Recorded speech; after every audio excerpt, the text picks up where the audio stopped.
कहानी की शुरुआत एक ऐसे अजीबोगरीब दुनिया से होती है जहाँ कुछ गजब के नजारे देखने को मिल रहे हैं, जैसे एक विशालकाय अबालोन, समुद्री घोंघा और एक ऐसा पेड़ जिसकी जड़ें बेहद फैली हुई हैं। ऊपर से आसमान से दरारें और लताएं भी बरस रही हैं। उधर शेन वुहाई में भीड़ जमा है क्योंकि वहाँ एक हाई स्कूल ड्रामा का लाइव शो चलने वाला है। स्कूल की सबसे पॉपुलर लड़की शायद अपने बॉयफ्रेंड से ब्रेकअप करने वाली है। अफवाहें भी गर्म है। लोग कह रहे हैं कि वो तो बस दया खाकर उससे डेट कर रही थी क्योंकि अब वो एक एलीट यूनिवर्सिटी में जाने वाली है और बेचारा लड़का बिना किसी कॉलेज प्लान के पीछे छूट गया है। भीड़ में तभी एक लड़का फांगी आता है जो इस अचानक हुए तमाशे से एकदम कंफ्यूज है, और जैसे ही माहौल गर्म होता है, लाल बालों वाली स्टार लड़की अपनी ब्रेकअप स्पीच शुरू कर देती है। ठंडे लहजे में वो कहती है कि उसने सोच विचार कर लिया है, उनका रिश्ता वाकई में मुमकिन नहीं है। हाई स्कूल के रोमांस हमेशा खत्म हो जाते हैं और अब उन्हें हकीकत में लौट आना चाहिए। वो दोनों एक दूसरे के लिए नहीं बने हैं। आंखों में बर्फ जैसा ठंडा भाव लिए वो आखिरकार रिश्ता खत्म कर देती है और चेतावनी देती है कि चाहे वो कुछ भी करे, उसे वापस पाना नामुमकिन है। आसपास खड़े लोग सोचते हैं कि शायद सदमे से उसकी बोलती बंद हो गई है। फिर लड़की घमंड से कहती है कि वो स्कूल की सबसे पॉपुलर है और लड़का तो उसकी औकात से बाहर था। सब भी सहमति में सिर हिलाते हैं, लेकिन तभी सबके होश उड़ जाते हैं। वो लड़का बस हल्के से कहता है ओके और एक चीज को बेपरवाही से फेंक देता है। लाल बालों वाली हैरान रह जाती है, उसके रिएक्शन को समझ ही नहीं पाती। वो मुड़कर जाने लगता है। लड़की उसे रोकने की कोशिश करती है, लेकिन वो उसे नजरअंदाज कर देता है। जाते जाते वो ठंडे स्वर में पूछता है और कुछ चाहिए। गुस्से में लाल बालों वाली चिल्लाती है कि चाहे वो कोई भी चाल क्यों न चल रहा हो, वो कभी वापस साथ नहीं आएगी। इस पर लड़का हल्की सी मुस्कान के साथ कहता है अपने ख्वाब में जीना बंद करो, मेरे पास इससे कहीं बड़े काम है। ये सुनकर लड़की गूंगी हो जाती है और भीड़ भी लड़के के इस रवैये से दंग रह जाती है। लेकिन उसे इस भीड़ या उनकी बातें किसी की परवाह नहीं, क्योंकि वहां मौजूद किसी को अंदाजा नहीं है कि दुनिया जल्द ही राख में बदलने वाली है। ये लड़का उस भविष्य से लौटा है जहाँ एक भयानक आपदा आ चुकी थी और उसके लिए ये लड़की अब बस किसी दूसरे जन्म की अजनबी है। वो आगे बढ़ता जाता है सोचते हुए कि अब पॉपुलैरिटी या शोहरत की कोई कीमत नहीं, क्योंकि असली संकट पूरी मानवता के लिए आने वाला है। ये सब तब शुरू हुआ था पिछली रात, जब उसने एक तेज रोशनी को टूटते देखा था। उसकी यादों में खून जैसा लाल चांद और उफनता हुआ समुद्र है। बिजली की चमक के बीच एक अजीबोगरीब दैत्य बर्बाद शहर पर हमला कर रहा था। उसकी लाल चमकती आंखों में भविष्य की उन डरावनी यादों की तस्वीरें तैर रही थीं। जल्द ही साधकों, कल्टीवेटर्स का युग आने वाला था और इस दुनिया के सारे नियम ताकत के आधार पर फिर से लिखे जाएंगे। अचानक वह चीख उठा, रुको! और नीली ऊर्जा ने उसे पूरी तरह घेर लिया। अगले ही पल वह खुद को एक अजनबी जगह पर पाता है और सवाल करता है कौन है वहाँ। तेज रोशनी के सामने खड़े होते ही उसकी आंखें फिर से लाल हो गईं और कहीं से अजीब सी पीड़ा उसके पूरे शरीर में दौड़ गई। उसी क्षण एक स्क्रीन प्रकट हुई जिस पर लिखा था कि यह ब्रह्मांड के अंत से आई एक प्रणाली है जो साधना की तकनीकें बनाने के लिए बनी है। दिलचस्पी से भरा वह युवक आगे बढ़कर उस रहस्यमयी नीली स्क्रीन को छू लेता है। उंगलियां पैनल पर रखते ही वह समझने की कोशिश करता है कि यह दूसरी दुनिया की चीज काम कैसे करती है। लेकिन जैसे ही उसका स्पर्श हुआ, एक और दृश्य उसकी आंखों के सामने आ गया। एक विशाल भयावह दैत्य का वो विचित्र प्राणी मानो वहीं आ खड़ा हुआ, उसे सुनहरी ऊर्जा में लपेटते हुए, जबकि स्क्रीन उसके पास तैर रही थी। लाल आंखें और भी गहरी चमकने लगीं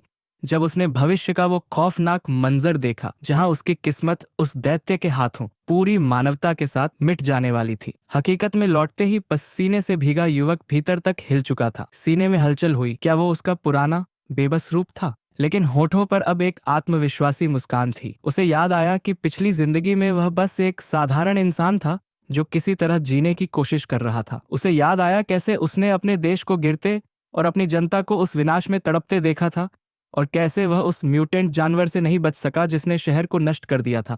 वह मरा था, निराशा और जलते हुए बदले की आग के साथ। उसकी लाल आंखों में अब भी उस दैत्य की परछाई थी जिसने उसे हराया था। शायद यही वजह थी कि सिस्टम ने उसे आभा ऑरा के लौटने से ठीक 1 साल पहले वापस भेजा था। वह जानता था कि इस समय ज्यादातर लोग आने वाली तबाही से बिल्कुल अनजान हैं। वह हाथ बढ़ाकर उस रोशनी को छूता है जो कई टुकड़ों में बिखर जाती है। इस पल उसने तय किया, आभा से होने वाली हर गड़बड़ी को अपने फायदे के लिए इस्तेमाल करेगा। तुरंत स्क्रीन सामने आई और सिस्टम ने उसका नया आकलन शुरू कर दिया। अब नई शक्ति के साथ उसकी आंखें तेज चमक रही थीं। वह अपने भाग्य का सामना करने के लिए तैयार था। सिस्टम ने सूचित किया कि उसके लिए एक नया रास्ता खुल चुका है और अब उसे तकनीकें इकट्ठा करनी होंगी ताकि वह दुनिया को बचा सके। उधर मानवता को धीरे धीरे आसन्न संकट का एहसास होने लगा और सभी समझ गए कि बचने के लिए उन्हें अपनी ही ताकत पर भरोसा करना होगा। सरकार ने अफवाहों को नकारा नहीं, बल्कि लोगों को बस सबसे बुरी स्थिति के लिए तैयार रहने को कहा। उन्होंने मोबाइल अलर्ट्स के जरिए अजीब जीवों की खबरें फैलानी शुरू कर दी। कई लोग हालिया घटनाओं के बारे में सुनने के लिए एक ऑडिटोरियम में जमा हुए। युवक को लगा कि सरकार का यह शांत रवैया कठोर तो है, लेकिन पड़ोस में मचने वाले अफरा तफरी से कहीं बेहतर है। उसे याद आया कि सिस्टम ने कहा था जो भी हो उसका इस्तेमाल करो। अब वह सोच रहा था कि ये असामान्य घटनाएं कहाँ हो रही हैं। तभी उसके फोन पर चिनकिंग यूनिवर्सिटी का नोटिफिकेशन आता है, जिसमें छात्रों को सावधान रहने की चेतावनी दी गई है। खबर में कहा गया कि वहां का यूवी इंडेक्स रिकॉर्ड तोड़ ऊंचाई पर है और आसपास के इलाके में हीट एडवाइजरी लागू है। लोग कह रहे थे कि ये खबर झूठी है, क्योंकि इतनी तेज धूप तो किसी को भी मार देगी। युवक ने आसमान की तरफ देखा। मौसम तो यहाँ अलग था और यूनिवर्सिटी करीब ही थी। हैरानी की बात, उसके मोबाइल ऐप पर वहां का यूवी इंडेक्स 0 दिख रहा था। उसकी शंका पक्की हो गई। एक अलर्ट ने लोगों को चेताया कि यूनिवर्सिटी के नॉर्थ गेट से दूर रहें, क्योंकि वहां यूवी इंडेक्स बहुत ज्यादा है। लेकिन कमेंट्स में लोग इसे मजाक मान रहे थे। युवक हल्की सी मुस्कान के साथ सोचता है, ज्यादातर लोग इसे मजाक ही समझ रहे हैं, लेकिन सच्चाई तो मुझे पता है। मेरी पहली असली ताकत हासिल करने का वक्त आ गया है। वह चिनकिंग यूनिवर्सिटी के नॉर्थ गेट की ओर बढ़ता है, जो आमतौर पर सुनसान रहता है। जैसे जैसे वह पास पहुंचता है, भयंकर गर्मी महसूस होती है और पसीना बहने लगता है। वह इधर उधर देखता है और यकीन कर लेता है कि यहाँ वाकई कुछ गड़बड़ है। तभी उसे कुछ लोग डर के मारे भागते हुए दिखते हैं, लेकिन उसकी नजर हवा में तैरते अजीब से कणों पर टिक जाती है। जिज्ञासा से भरा, वह झुककर उन चमकते कणों में से एक को छूने के लिए हाथ बढ़ाता है। उंगली करीब आते ही आखिरकार वह सुनहरी ऊर्जा को छू लेता है, यह देखने के लिए कि आगे क्या होगा। उसी पल तेज सुनहरी रोशनी फट पड़ती है और वह हैरान रह जाता है। एक नीली स्क्रीन सामने आकर घोषणा करती है, सिस्टम ने यांग ऊर्जा खोज ली है, नई शक्ति का निर्माण हो रहा है। अगले ही क्षण सुनहरी ऊर्जा पूरे शरीर में दौड़ने लगती है और वह दर्द से चीख उठता है। एक विशाल रोशनी का विस्फोट पूरे यूनिवर्सिटी गेट को ढक लेता है। पास के लोग हक्के बक्के रह जाते हैं। कुछ तो मजाक में कहते हैं, कहीं ये सुपर सयान तो नहीं बन गया। वह पीड़ा में चीखता रहता है और उसके बाल सफेद होने लगते हैं। हवा में तैरते हुए उसे लगता है कि शायद प्रक्रिया पूरी हो चुकी है, क्योंकि अब तो वह मरने जैसा महसूस कर रहा है। लेकिन तभी सिस्टम बताता है कि उसने गोल्डन सन ब्रीदिंग टेक्निक हासिल कर ली है। कुछ समय बाद किंगचिंग यूनिवर्सिटी में नए छात्रों के रजिस्ट्रेशन का दिन होता है। रजिस्ट्रेशन एरिया में उसकी पूर्व प्रेमिका भी आती है। एक लड़का उसका सूटकेस उठाने का प्रस्ताव रखता है और जल्द ही कई और लड़के भी उसकी मदद करने की कोशिश करते हैं, लेकिन वह ठंडे लहजे में इनकार कर देती है। एक तिरस्कार भरी नजर डालते हुए वह पास खड़े एक बेहद प्रेम में डूबे कपल को देखती है। तभी अचानक सुनहरी रोशनी का जबरदस्त धमाका उसे और बाकी छात्रों को चौंका देता है। फिर लाउडस्पीकर से चेतावनी आती है कि सभी तुरंत नॉर्थ गेट से दूर रहें। गंभीर चेहरा बनाकर वह तय करती है कि उसे इस अजीब घटना की खुद जांच करनी चाहिए। उधर नॉर्थ गेट पर सुनहरी ऊर्जा का भारी विस्फोट सब कुछ रोशन कर देता है। धुएं के बीच से एक साया उभरता है, जिसके चारों ओर अपार शक्ति की आभा है। वह गहरी सांस लेता है और उसकी आंखें प्रचंड सुनहरी रोशनी से चमक उठती हैं। स्क्रीन पर लिखा आता है कि तकनीक सफलतापूर्वक बन चुकी है और उसे 50 कंपाइलेशन पॉइंट्स मिले हैं। वह सोचता है कि ये पॉइंट्स किस काम के होंगे, लेकिन फिर खुद को समझाता है कि बाद में जरूर काम आएंगे। रात हो चुकी है और अजीब सा चांद आसमान में टंगा है। वह अपने नए गोल्डन सन ब्रीदिंग टेक्निक का अभ्यास शुरू करता है। जैसे ही वह साधना करता है, एक नई ऊर्जा पूरे किंग यूनिवर्सिटी में फैल जाती है।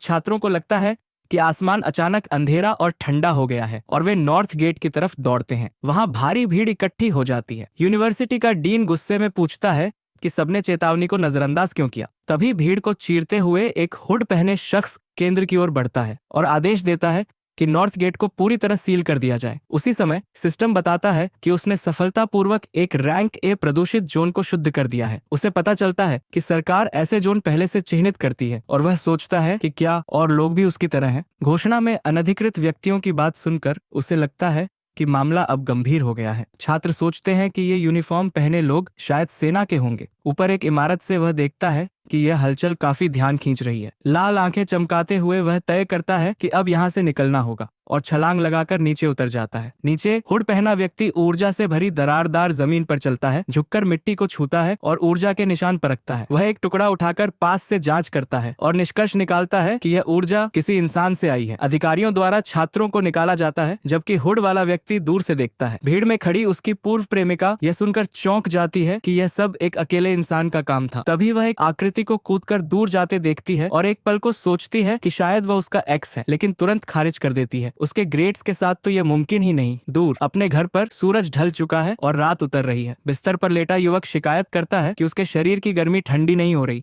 ठंडे पानी से नहाने के बाद भी। उसे डर है कि आज की हलचल से किसी को कुछ शक न हो गया हो। फोन उठाकर वह देखता है कि कल्टीवेशन एसोसिएशन के बारे में एक कहानी ट्रेंड कर रही है।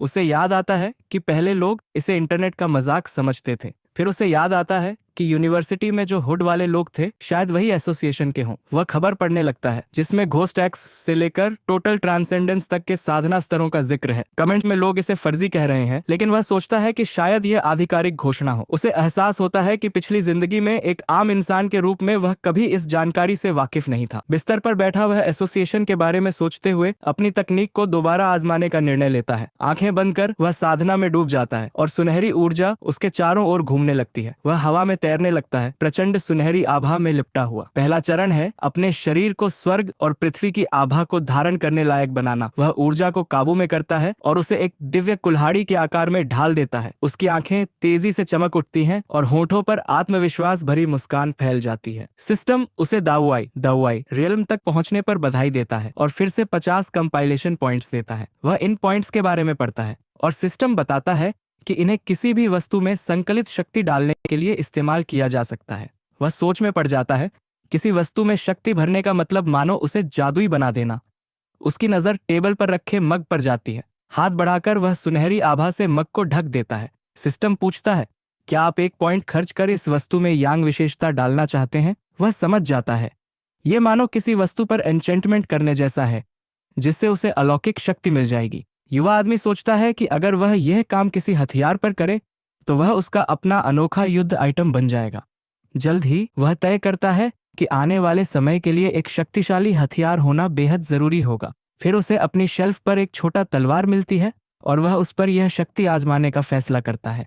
वह सोचता है कि अगर यह परीक्षण सफल रहा तो वह असली हथियार खरीदकर राक्षसों से निपटने के लिए तैयार रहेगा। अचानक आधी रात को इमारत के बाहर से एक अजीब सा शोर उसका ध्यान खींच लेता है।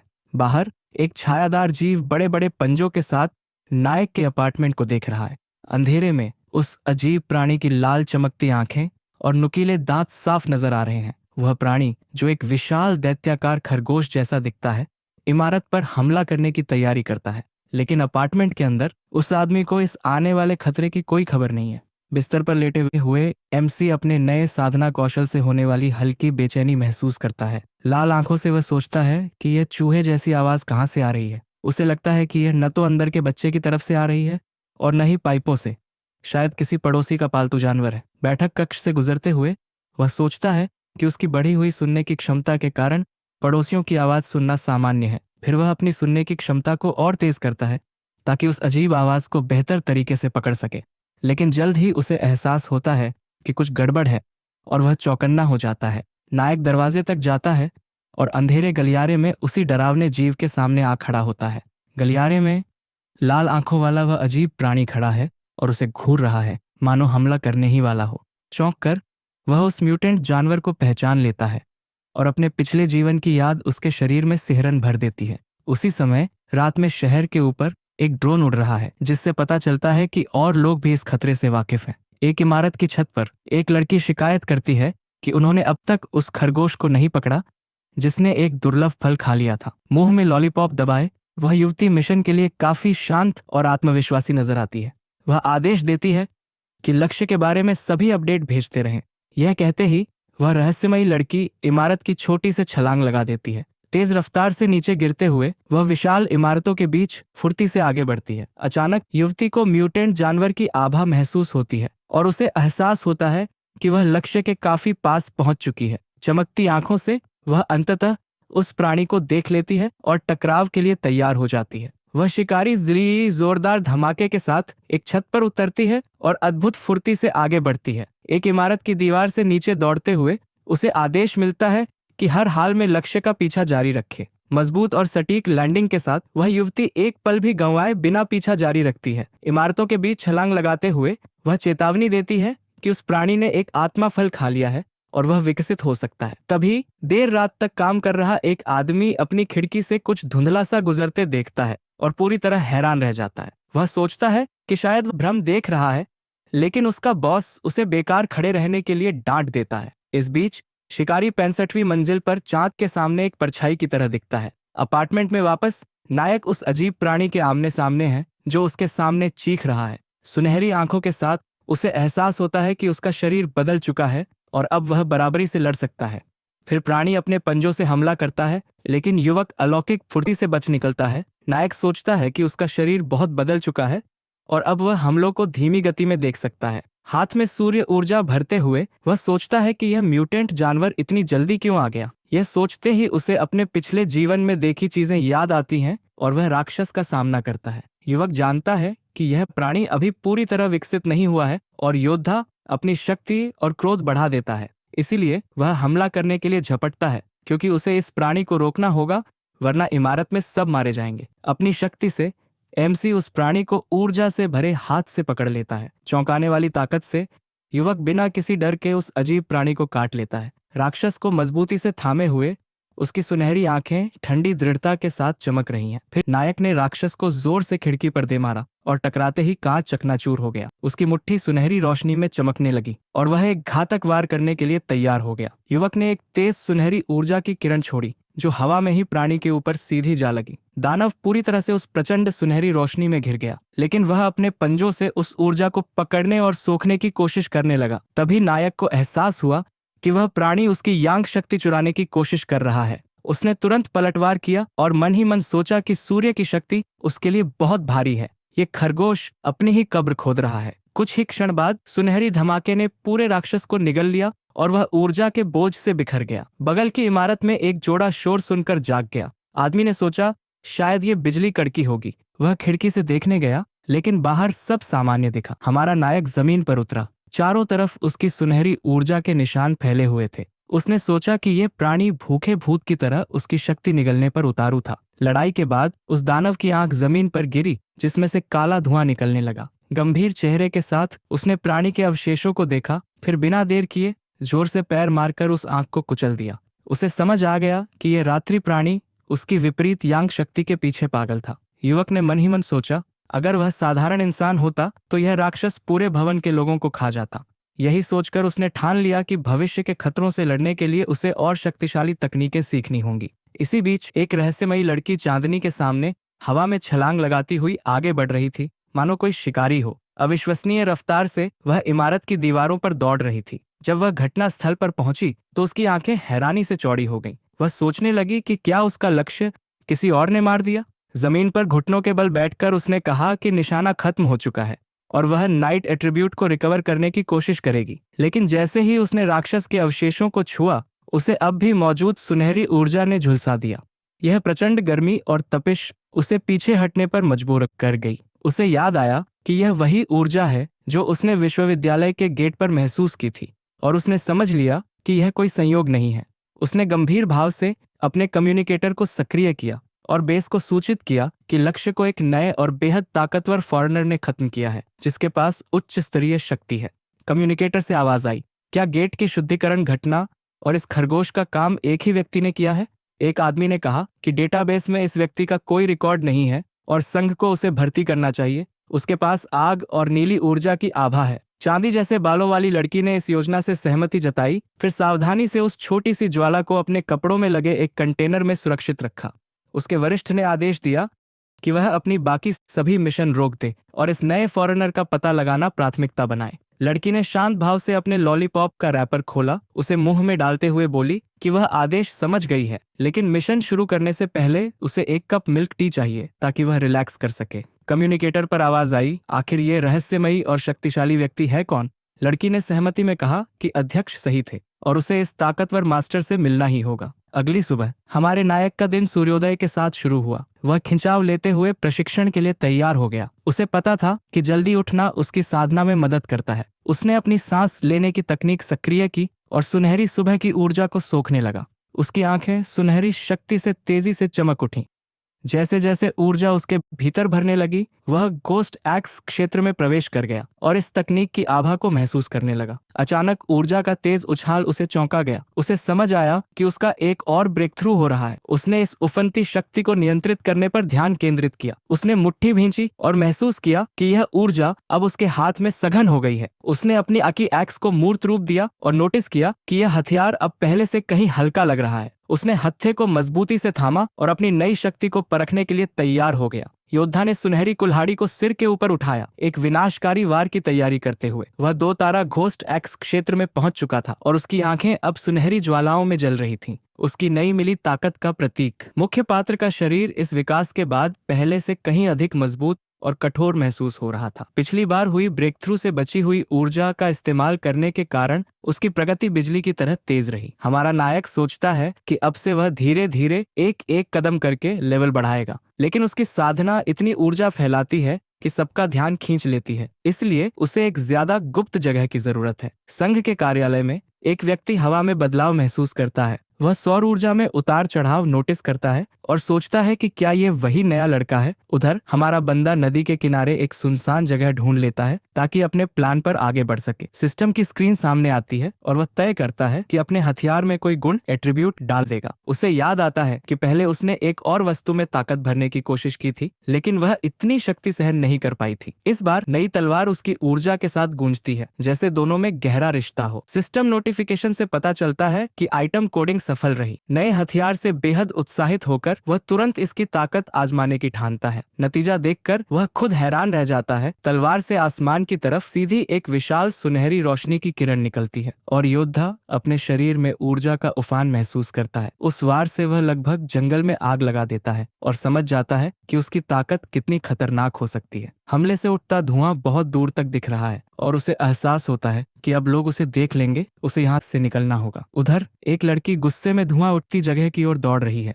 वह बड़बड़ाती है कि बस एक पल के लिए बाहर गई और सारा तमाशा मिस कर दिया। अचानक वह रुकती है। सामने नदी का पानी सचमुच खौल रहा है। एजेंट हवा में तैरकर नुकसान का जायजा लेती है और सोचती है कि ये नया लड़का आखिर कर क्या गया है। वह पहले ही सोच लेती है कि इस बार उसे डांट पड़नी तय है, क्योंकि उसके आने के बाद से सब कुछ उलट पुलट हो रहा है। फिर दूर कहीं उसे सुनहरी चमक नजर आती है और वह हैरान रह जाती है। यह तो मुमकिन ही नहीं। उसकी आभा एक सितारे से 2 सितारे तक पहुंच गई और उसने तो आत्मा हथियार स्पिरिट वेपन भी बना लिया है। संघ के पास ऐसे सिर्फ 2 हथियार हैं और उन्हें बनाने की तकनीक भी अधूरी है। लड़की को शक होता है कि उसने यह ताकत अकेले कैसे हासिल की, लेकिन फिर सोचती है कि शायद वह गलत समझ रही है। वह तय करती है कि पहले यहाँ का नुकसान संभाले। दूर हमारा नायक सोच रहा है कि अब उसकी तलवार में यांग एट्रीब्यूट है, लेकिन उसे और चाहिए। सिस्टम किसी भी चीज में गुण डाल सकता है, तो वह और एट्रीब्यूट जोड़ने की योजना बनाता है। तभी उसका फोन बजता है। किसी अनजान यूजर का मैसेज है। उसे याद आता है कि उसने प्राइवेसी पर ध्यान ही नहीं दिया और अब कोई अजनबी उसे पायनियर समूह में आमंत्रित कर रहा है। वह जानकर चौंक जाता है कि आधिकारिक भर्ती के लिए कम से कम गोस्ट एक्स रियलम का स्तर होना चाहिए। अजनबी नए प्रदूषण क्षेत्र का जिक्र करता है और उसे समूह शिकार के लिए बुलाता है।